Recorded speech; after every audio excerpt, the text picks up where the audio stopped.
I'm thankful that y'all came out tonight. I see the people here. I know it's a small spot. Right. For real, this is real shit. Real shit. I'm speaking from my heart right now. Put a fist in the air like this for yourselves. Real talk, San Jose. Listen, we're going to try it one more time.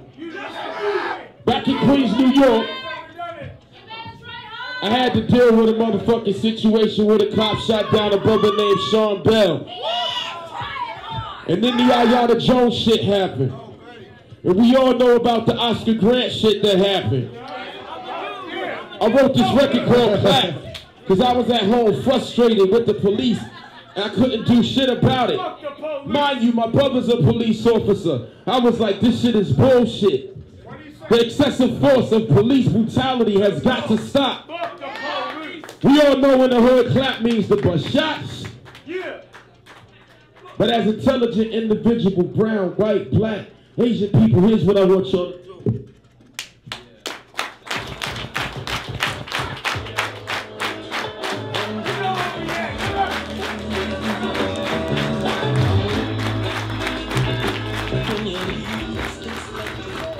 You should never in your wildest dreams shit on a nigga.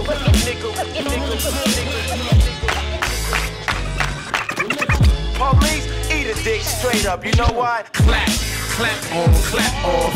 Clap at him and I do not mean applause. Rap nicer than Santa with no claws. Track twice as bananas with no chorus. Yeah, it's suicide murder.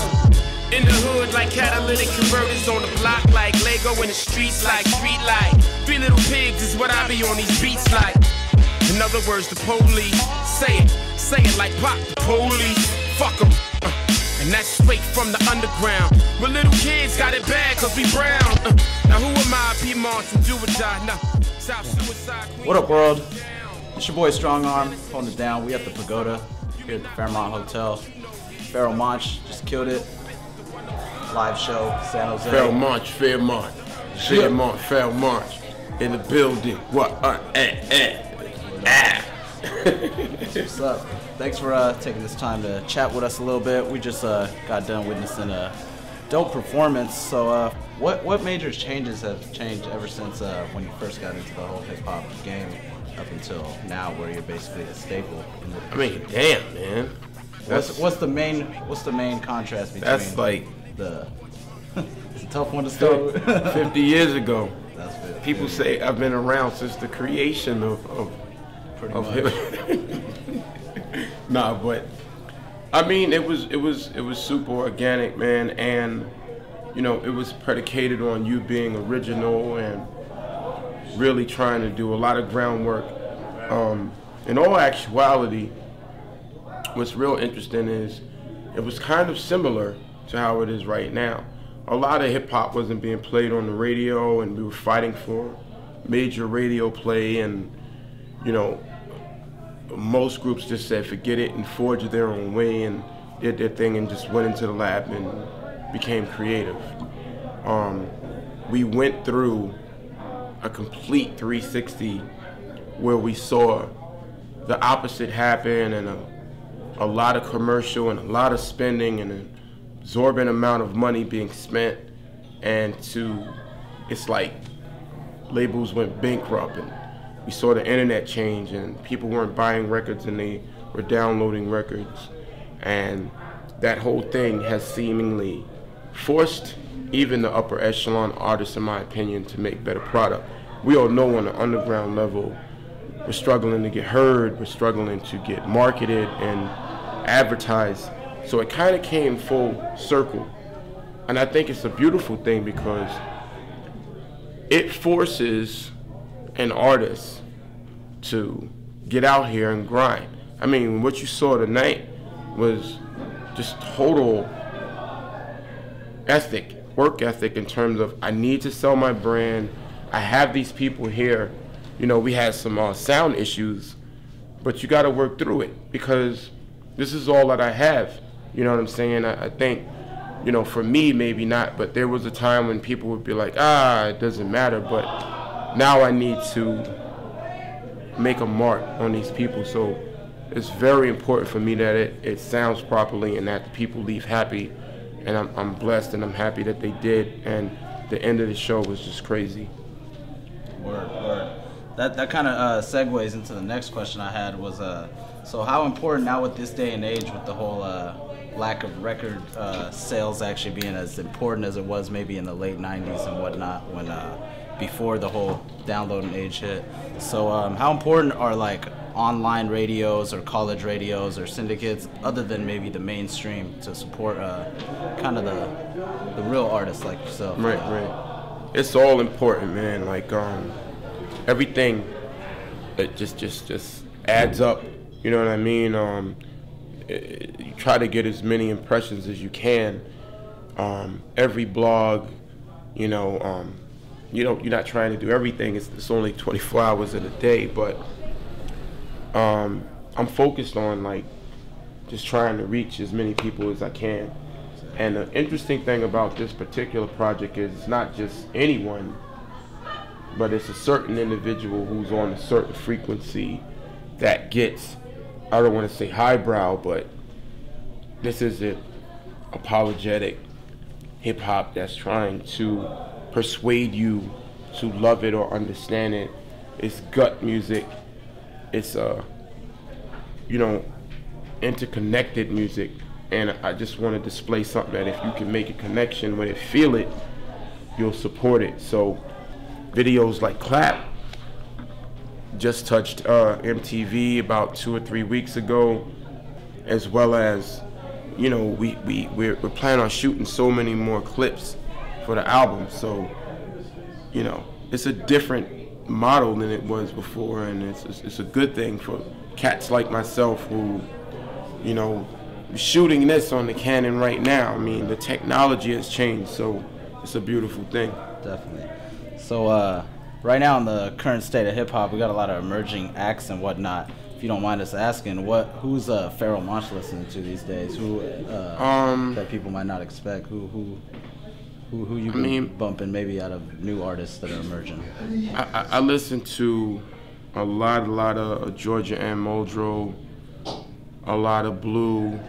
I just heard some stuff off his new albums. It's phenomenal. He's been phenomenal for a minute. It's difficult to call different people new, but then when you do stuff like this, it's important because you may have heard, but if you're a hip hop fan and you don't know that, so kill yourself. So Word up. Fayshawn, Shafiq, Jean Grey, Royce, Elzai. I think just Royce is like at the top of the pinnacle of the shit right now. Agreed. I just heard the couple tracks off the new Eminem and Royce. Mm-hmm. Yeah, it's fire. Crazy. Word. So on We.R Renegades, you collaborated with the likes of Royce, Jean Grey, Styles P, Fonte. Who have you maybe in upcoming albums? Who have you not worked with that you would love to do a record with, or maybe possibly? You said Blue. I don't think I've heard of Pharoahe Monch and Blue. Yeah, I love to get on a joint with Blue, and or Fash. I love to work with Madlib, and I'd love to work with just an array of people, man. It's just, when I say it feels like halftime, it's because I never put the time frame on my career since the beginning. I looked at it like I was loving stuff that was early 70s, you know, 72, and I'm like, how did these people make music that's transcended to me now? So I tried to emulate them, make music that would last for 20 years. And so for me, it feels like halftime because I've yet to do the Premier joint and the Madlib joint and a couple of collaborations that I want to do, as well as I don't feel like I'm at my pinnacle yet. So as an artist, I'm still working on my craft still, you know? People go where you can catch dough and chill on the low and Southside. Where you can know the half, people automatically know the path.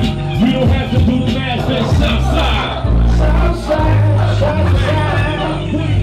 I knew this nigga named Pagoda, astonishing the way he used to handle the bill, dog. Let me speak about the way he used to dribble off his knees and in the middle at the same time. Wiggle in the bed like a prisoner in the middle. Discovering his mag to the hoop, scoop. Tip of the backboard, oops. Son got hops, never knew he would've blew it. Cool nigga, when it came to school, he blew it. Started with a cute nigga, rhythms and metropolitan. Kids hollering your dollar when he come around the block. Brothers and threesomes, hook up a coupon, refunds, food snap. Still he was a champ. Time to get looped for roots and kicks now. So what's next for you in 2011? I know you just you're on tour right now promoting the album, which has been doing great on our airwaves and all over the hip hop scene. But what's next for Pharoahe Monch? We're just gonna finish this tour out. We actually leave from the West Coast to go to Budapest. We got a couple of festivals overseas. Then we're gonna try and do an East Coast leg of this. We got the Black Hand Side video coming with Styles P and Fonte, which is crazy. We're trying to shoot a film for the Assassins record, like a 45-minute to 60-minute film, in which is backstory. You still get the verses, but it's so much back. There's like fighting scenes and crazy.